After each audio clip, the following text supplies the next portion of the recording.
ডাকসু নির্বাচনের দ্বিতীয় দিনের প্রচার চালাচ্ছেন প্রার্থীরা। এ বিষয়ে আরো খবর জানবো। এই মুহূর্তে আমাদের সঙ্গে যুক্ত হচ্ছেন শামীমা সুলতানা। শামীমা, দ্বিতীয় দিনের মতো প্রচারণা চলছে, ক্যাম্পাসে আমেজ কেমন দেখছেন? সেই সাথে সাথে আচরণবিধি লঙ্ঘনের কোনো অভিযোগ রয়েছে কিনা?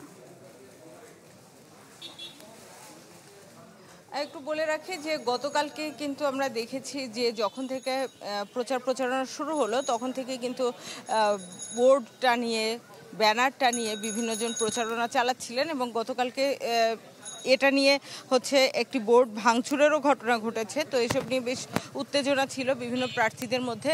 এরপরে যেটা দেখেছি যে নির্বাচন কমিশন বরাবর লিখিত অভিযোগ করেছে বিভিন্ন প্রার্থীরা এবং যে বোর্ডগুলো টানানো হয়েছিল সেগুলো কিন্তু সরিয়ে ফেলছে এখন প্রক্টোরিয়াল টিম। ক্যাম্পাস ঘুরে ঘুরে সেই যে বোর্ডগুলো যারা টানিয়েছিলেন প্রার্থীদের ছবি সম্বলিত ভোট চেয়ে সেগুলো সরিয়ে ফেলা হয়েছে। ব্যানার যেগুলো আছে সেগুলোও সরিয়ে ফেলা হচ্ছে। এর আগে গতকালকেই কিন্তু একটি নোটিশ দেওয়া হয়েছিল এবং আজকেও বলা হয়েছে যে আজকে ৩টার মধ্যে যেন সরিয়ে ফেলা হয়, কিন্তু সরানোর কোনো উদ্যোগ ছিল না।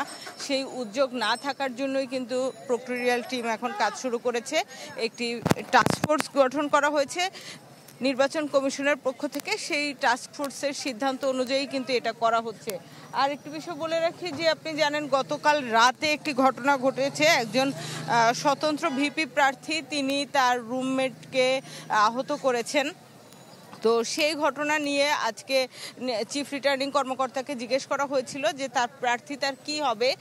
এত বড় গুরুতর অভিযোগ, যেখানে তিনি ফৌজদারি আইনে ইতোমধ্যে তিনি জেলে আছেন। তো সেটির পরে কিন্তু আসলে তাকে নিয়ে যখন আমরা জানতে চেয়েছি বলা হয়েছে যে টাস্কফোর্সটি গঠন করা হয়েছে নির্বাচন কমিশনের পক্ষ থেকে, সেখানে এখনও তাকে নিয়ে কোনো অভিযোগ আসেনি। তো সে কারণে আসলে জালালের প্রার্থিতা কি হবে সেই সিদ্ধান্ত আসলে এখনও বলা যাচ্ছে না।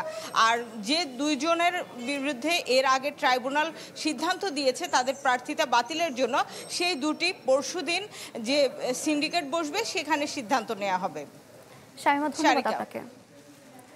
দর্শক, ডাকসু নির্বাচনের প্রচারণার খবর জানছিলাম। দর্শক, এবার রাজশাহী বিশ্ববিদ্যালয় কেন্দ্রীয় ছাত্র সংসদ ডাকসু নির্বাচনের খবর জানবো। এই মুহূর্তে আমাদের সঙ্গে যুক্ত হচ্ছেন সহকর্মী আবরার সাইদ। আবার নির্বাচন তো পেছানো হয়েছে, শিক্ষার্থীদের প্রতিক্রিয়া আসলে কেমন দেখছেন? প্রাণ কফি ক্যান্ডি, কররা কফির কঠিন স্বাদে হাইকে বলো বাই। প্রাণ কফি ক্যান্ডি, হাইকে বলো বাই। শিক্ষার্থীরা যারা এসেছিল এইখানটাতে তারা অনেকেই কিন্তু এতে বিক্ষোভ জানিয়েছে এবং তারা বলেছে যে এই ধরনের যে সিদ্ধান্ত সেটি নির্বাচন কমিশনের যে নিরপেক্ষতা এটিকে প্রশ্নবিদ্ধ করে।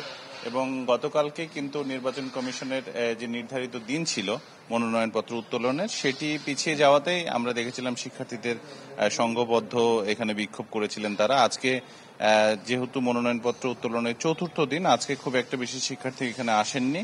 তবে যারাই এসেছেন তারা এই নির্বাচন যে দিন ছিল 15 সেপ্টেম্বর সেটিকে যে 13 দিন পিছিয়ে দিয়েছে তাতে অনেকেই ক্ষোভ প্রকাশ করেছেন এবং তারা বলেছেন যে নির্বাচন কমিশন পরিচালিত হচ্ছে শুধুমাত্র দুটি বড় রাজনৈতিক দল, যা তারা ইন্ডিকেট করে বলেছেন ছাত্রদল এবং ছাত্র শিবিরকে, এবং তারা যেই কথা বলছে নির্বাচন কমিশন সেই কথা শুনছে, এই অভিযোগ তারা করেছেন আমাদের কাছে। এদিকে মনোনয়নপত্র বিতরণের শেষ দিন ধরা হয়েছে 28 তারিখ এবং মনোনয়নপত্র দাখিল যেটি মনোনয়নপত্র জমা দিতে পারবে শিক্ষার্থীরা সেটি 1 সেপ্টেম্বর থেকে 4 সেপ্টেম্বর এবং 7 সেপ্টেম্বর এই কয়েকদিন দিতে পারবে। মনোনয়নপত্র বাছাই হবে 8 সেপ্টেম্বর এবং 9 সেপ্টেম্বর এবং প্রাথমিক তালিকা প্রকাশ করা হবে 11 সেপ্টেম্বর।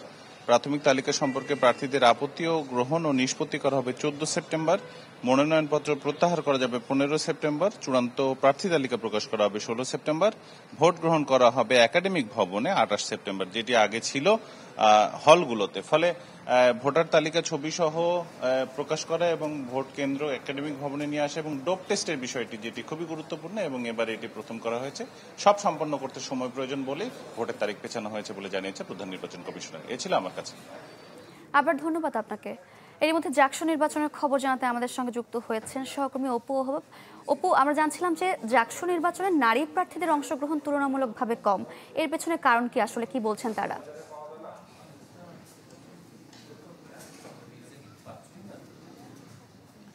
সারিকা, আজকে কিন্তু মনোনয়নপত্র যে যাচাই বাছাই হয়েছিল, যেগুলো বাতিল হয়েছিল, সেগুলো আপিল আপত্তি নিষ্পত্তির শেষ দিন ছিল। এই কিছুক্ষণ আগেই মূলত আপিল আপত্তি শেষ হয়েছে।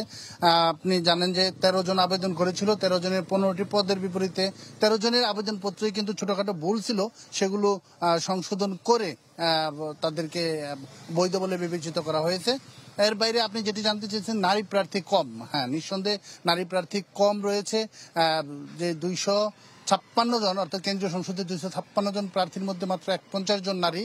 এবং হল রয়েছে, এখানে কিন্তু 10টি হল রয়েছে হচ্ছে নারী হল। সেখানে 10টি হলে কিন্তু 15 জন করে হলে 150 জন বিজয়ী হওয়ার কথা। সেখানে প্রার্থী অনেক হলে দেখা গেছে যে 15 জন যেখানে বিজয়ী হবে মাত্র 6 জন রয়েছে। এরকম 5টি হল রয়েছে যেখানে মাত্র 6 জন প্রার্থী পেয়েছে। তো এটি নিয়েও কথা হয়েছে। আজকে প্রেস কনফারেন্স করেছে এই নির্বাচন কমিশন। তো সেখানে কথা হয়েছে যে কেন এই নারী প্রার্থী কম, কি ব্যবস্থা নেওয়া যায়। তো একটি কথা এসেছে যে সাইবার বুলিং এর শিকার হচ্ছে নারীরা, এই ধরনের অভিযোগ কিন্তু নারীরাও করছিল। তো এই বিষয়ে নির্বাচন কমিশন কথা বলেছে। তিনি বলেছেন যে জাহাঙ্গীরনগর বিশ্ববিদ্যালয়, জেইইউ অথবা জাহাঙ্গীরনগর লোগো ব্যবহার করে যে সমস্ত সামাজিক যোগাযোগ মাধ্যমগুলো আছে, সেগুলো কিন্তু বন্ধ করার জন্য আবেদন জানিয়েছে। যেই সামাজিক যোগাযোগ মাধ্যমগুলো বিশ্ববিদ্যালয়ের অনুমোদন নেয়নি। অপু, ধন্যবাদ আপনাকে। দর্শক, রাকসু, জাকসু এবং ডাকসু নির্বাচনের খবরাখবর আমরা জানছিলাম।